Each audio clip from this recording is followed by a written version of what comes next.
Hello students, in last video we were discussing about the chemical properties of 16 group elements. 16 group के जो elements है उनकी chemical properties हम लोगों ने स्टार्ट कर दी थी और एक chemical property reaction with hydrogen means formation of hydrides हम लोग कंप्लीट डिस्कस कर भी चुके थे। नेक्स्ट हम लोग आज सेकंड केमिकल प्रॉपर्टी की बात करते हैं। ठीक है, क्या चल रहा है हमारा topic? Chemical properties of 16th group elements, ये हमारा टॉपिक चल रहा था। इसके अंदर फर्स्ट केमिकल प्रॉपर्टी हो चुकी है, सेकंड केमिकल प्रॉपर्टी आज हम लोग डिस्कस करने वाले हैं। एंड सेकंड केमिकल प्रॉपर्टी क्या है? Reaction with halogens.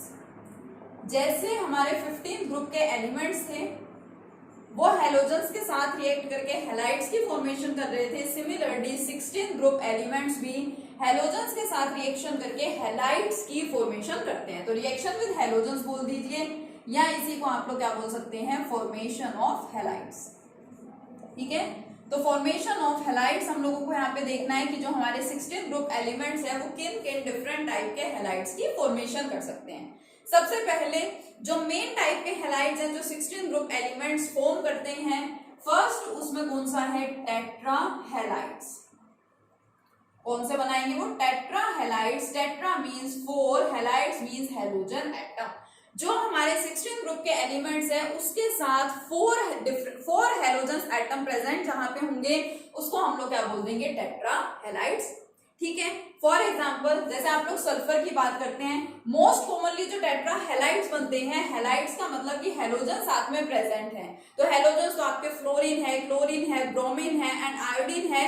लेकिन ये देखा गया कि जो हमारे होते हैं टेट्रा फ्लोराइड्स, ठीक है, मींस जब एक सेंट्रल एटम जो भी हमारा होगा, जो 16 ग्रुप का एलिमेंट होगा, उसके साथ अगर 4 फ्लोरीन एटम प्रेजेंट होंगे तो वो सब्सटेंस ज्यादा स्टेबल देखा गया। सो टेट्रा फ्लोराइड्स हम लोग क्या बोल सकते हैं? Tetra fluorides are more stable. सभी टाइप के अगर हम लोग हैलाइड्स की बात करें तो उनमें से जो हमारे टेट्रा फ्लोराइड्स होते हैं, फ्लोराइड्स का ध्यान रखना, ये क्या है? ज्यादा स्टेबल है। टेट्रा फ्लोराइड्स कैसे बनते हैं? जैसे मान लीजिए सिंपल सा, ये आप लोगों ने पढ़ा ही है, SF4, ठीक है, सेलेनियम है SeF4, टेलूरियम है, पोलोनियम आपको पता है रेडियो एक्टिव है, तो उसको हम लोग यहाँ पे डिस्कस नहीं करेंगे। अब अगर आप लोग ये बोल रहे हैं कि इन टेट्रा फ्लोराइड्स की फॉर्मेशन होती है तो इनके आपको स्ट्रक्चर भी पता होने चाहिए एंड इनकी फिजिकल स्टेट भी आपको पता होनी चाहिए। तो जो हमारा SF4 होता है, सल्फर टेट्रा फ्लोराइड, इसकी फिजिकल स्टेट क्या होती है? It is gaseous in nature, ये तो गैस है। Selenium tetra fluoride is liquid in nature, ये लिक्विड होता है। And last tellurium tetra fluoride, it is solid in nature. तीनों अच्छे से ध्यान रखें, sulphur tetra fluoride is gas, selenium tetra fluoride is liquid and tellurium tetra fluoride is solid in nature. ये इन तीनों की क्या है? फिजिकल स्टेट्स हैं। अब बात आ जाती है स्ट्रक्चर की कि जो हमारे टेट्रा हैलाइड्स हैं और टेट्रा हैलाइड्स में भी बेसिकली जो टेट्रा फ्लोराइड्स हैं उनका स्ट्रक्चर कैसा होता है? तो टेट्रा फ्लोराइड्स का स्ट्रक्चर होता है यहाँ पे SF4, SeF4, TeF4, all have structures. सभी का स्ट्रक्चर यहाँ पे आपको कैसे मिलेगा? Seesaw structure. ठीक है, 11th क्लास में हम लोगों ने डिस्कशन भी किया है बहुत ज्यादा इन स्ट्रक्चर्स के ऊपर। VSEPR थ्योरी है आपकी, या हाइब्रिडाइजेशन के बेसिस पे आप लोग इनके स्ट्रक्चर्स को प्रिडिक्ट करते हैं। सल्फर टेट्राफ्लोराइड का स्ट्रक्चर एक्चुअल में बनता कैसे है?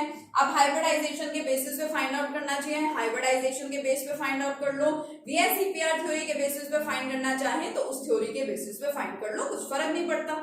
जो आपका SF4 है, सबसे पहले आप क्या कीजिए? आप डॉट रिप्रेजेंटेशन कीजिए। मैं चाहूं मैं आपको यहाँ पे सीधा स्ट्रक्चर बना के दिखा सकती हूँ, लेकिन आपको समझ में आना चाहिए कि ये स्ट्रक्चर एक्चुअल में बनता किस टाइप से है।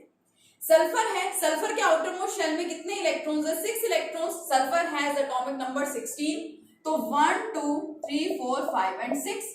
4 हम लोगों को फ्लोरीन एटम्स अटैच करवाने हैं। So here first fluorine, second fluorine, third fluorine and fourth fluorine. तो आपको क्या पता चला कि यहाँ पे 4 तो प्रेजेंट है बॉन्ड और एक यहाँ पे प्रेजेंट है लोन पेयर, यानी it is of the type AB4L। और जो हमारे AB4L टाइप के सब्सटेंसेस होते हैं, VSEPR थ्योरी के बेसिस पे उनका स्ट्रक्चर कैसा होता है? Seesaw structure. बनता कैसे है? ये आपका सेंट्रल एटम, दो यहाँ पे bond first fluorine second fluorine, दो बॉन्ड यहाँ पे इस तरीके से बनते हैं और यहाँ होता है हमारा lone pair of electron. This structure is known as the seesaw structure. ठीक है, ये आपको अच्छे से ध्यान रखना है। और अगर आपको ये सब ध्यान नहीं है, Ab4L की शेप क्या होती है, sp2 हाइब्रिडाइजेशन की शेप क्या है, sp3D हाइब्रिडाइजेशन की शेप क्या है, तो एक बार अपनी फोर्थ यूनिट उठा के देख लेना 11th क्लास का, उसमें ये सब गिवन है। आप उनके स्ट्रक्चर्स को एक बार रिवाइज कर लेना, ठीक है, क्योंकि इन स्ट्रक्चर्स को रटने से काम नहीं चलेगा। नोबल गैसेस वाला जब ग्रुप आप लोग डिस्कस करेंगे, 18 ग्रुप या 17 ग्रुप भी जब आप लोग डिस्कस करेंगे हेलोजन्स वाला, उसमें आपसे इस टाइप के बहुत सारे स्ट्रक्चर्स पूछे जाते हैं, तो उसके लिए आपको ये सब पता होना चाहिए। ठीक है, तो एक बार उसको अच्छे से स्टडी कर लेना। 11th क्लास की बुक उठाएंगे 4th यूनिट की, उसमें VSEPR थ्योरी के बेसिस पे देखेंगे स्ट्रक्चर्स कौन से होते हैं, क्या उनकी शेप होती है, कैसे हम लोग शेप्स को आइडेंटिफाई करते हैं, एंड हाइब्रिडाइजेशन के बेसिस पे किस टाइप के स्ट्रक्चर बनते हैं, ये आपको अच्छे से देखना है। ठीक है, तो ये तो बात होगी टेट्राहेलाइड्स की।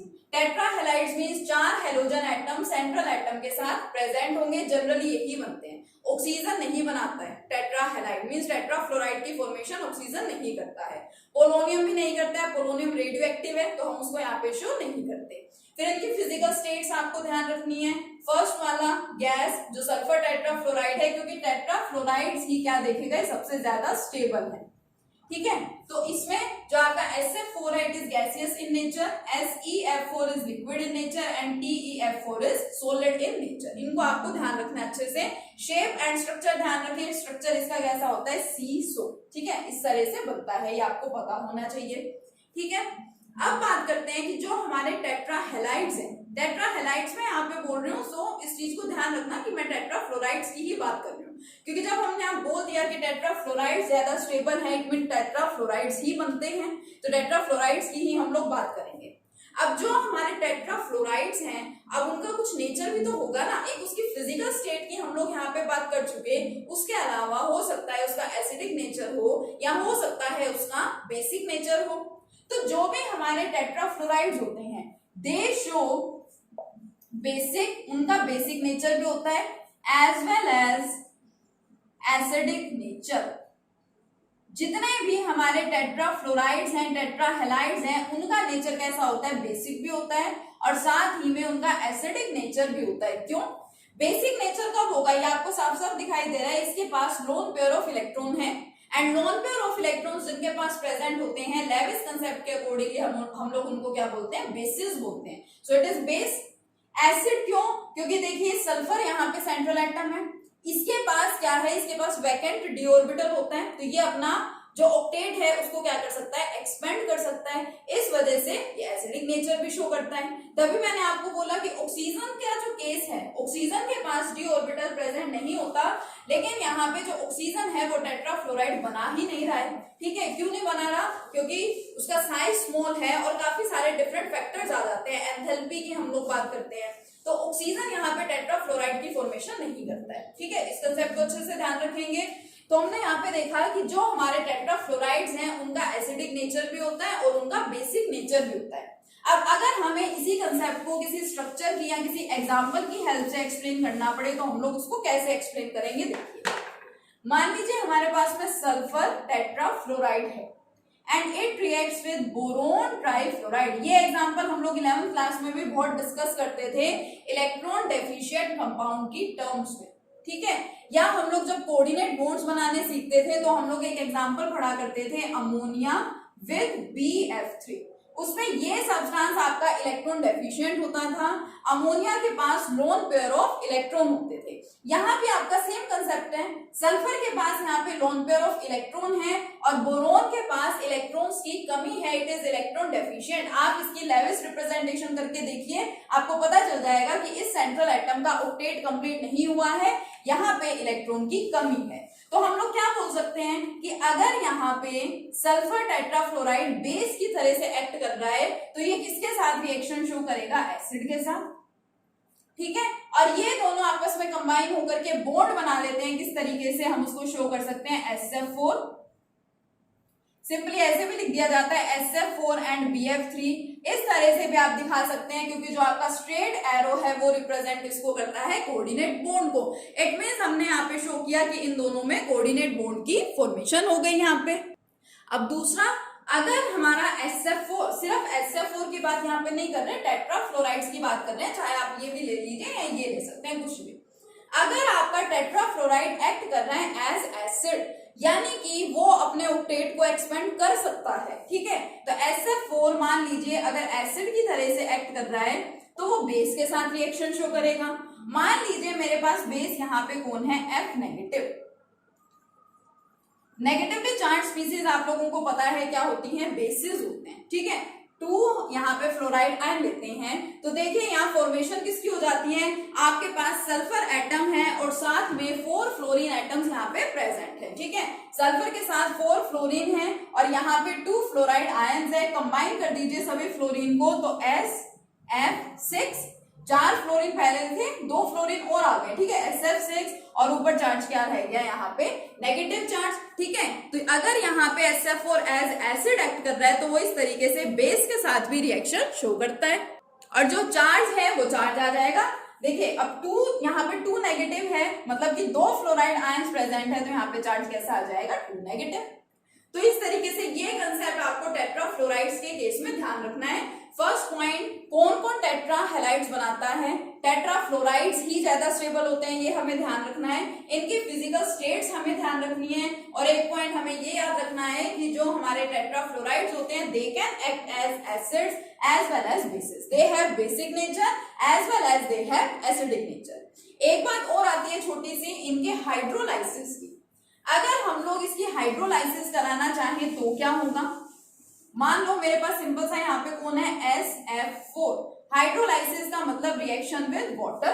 तो ये जो हमारे टेट्राफ्लोराइड्स हैं ये हाइड्रोलाइसिस रिएक्शन शो करते हैं, means they reacts with water. लेकिन रिएक्ट करके ये क्या बनाएंगे ये देखना, फ्लोरीन एंड हाइड्रोजन दोनों आपस में मिलकर के हाइड्रोजन फ्लोराइड बना लेते हैं, फर्स्ट प्रोडक्ट, प्लस सेकंड क्या है, सल्फर एंड ऑक्सीजन। अब सिंपल सी बात है, सल्फर और ऑक्सीजन मिलकर के क्या बनाएंगे, यहाँ पे सल्फर डाइऑक्साइड बनाएंगे, तो ये आपका प्रोडक्ट बन गया, ठीक है। लेकिन एक चीज, अब सल्फर टेट्राफ्लोराइड है, एक तो हम लोग टेट्रा हैलाइड्स की बात कर रहे हैं, एक हेक्सा हैलाइड्स की भी बात करेंगे कि 6 हैलोजन एटम्स भी यहाँ पे अटैच होते हैं। मान लीजिए यहाँ पे SF4 की जगह प्रेजेंट होता अगर SF6, तो SF6 वाटर के साथ रिएक्शन शो नहीं करता है। SF6 plus water means no reaction, ये आपस में रिएक्शन शो नहीं करेंगे। क्यों? क्योंकि ये आपके पास सल्फर एटम है, ठीक है, 6 फ्लोरीन एटम्स इसके साथ अटैच होते हैं। अब अगर इसके साथ 6 फ्लोरीन एटम्स अटैच होते हैं तो ये 6 के 6 फ्लोरीन एटम बहुत ज्यादा एक दूसरे के क्लोज होते हैं। इतने ज्यादा क्लोज होने को क्या बोला जाता है, स्टेरिक हिंड्रेंस। इनके अंदर हिंड्रेंस हो जाती है, ये एक दूसरे को रिपेल करते रहते हैं और ये किसी और के साथ रिएक्ट करने की कंडीशन में नहीं होते, किसी और के साथ ये रिएक्शन शो नहीं कर पाते हैं ड्यू टू स्टेरिक हिंड्रेंस। इसलिए सल्फर हेक्साफ्लोराइड वाटर के साथ रिएक्शन शो नहीं करता, लेकिन जो सल्फर टेट्राफ्लोराइड है उसकी हाइड्रोलाइसिस होती है, वो वाटर के साथ रिएक्शन शो करता है और फॉर्मेशन किन प्रोडक्ट्स की करवाता है, hydrogen fluoride and sulphur dioxide, ठीक है। तो ये सिंपल सा कंसेप्ट आपको समझ में आ गया होगा। ये फ्लोरीन पे नेगेटिव चार्ज होता है, हाइड्रोजन पे पॉजिटिव चार्ज है, तो नेगेटिव पॉजिटिव इसका कंबाइन हुआ, सिमिलरली इसका positive and negative part combine होकर सल्फर एंड ऑक्सीजन क्या बनाते हैं, सल्फर डाइऑक्साइड बनाते हैं। तो ये हमारा कंसेप्ट था टेट्रा हैलाइड्स का। अब टेट्रा हैलाइड्स के साथ साथ हेक्सा हैलाइड्स की भी फॉर्मेशन होती है। जो हमारे 16 ग्रुप एलिमेंट्स हैं वो क्या कर सकते हैं, वो 6 हैलोजन एटम्स को भी अपने साथ अटैच करवा सकते हैं। नेक्स्ट वीडियो में, नेक्स्ट लेक्चर में हम लोग मिलेंगे हेक्सा हैलाइड्स के साथ। Okay, thank you.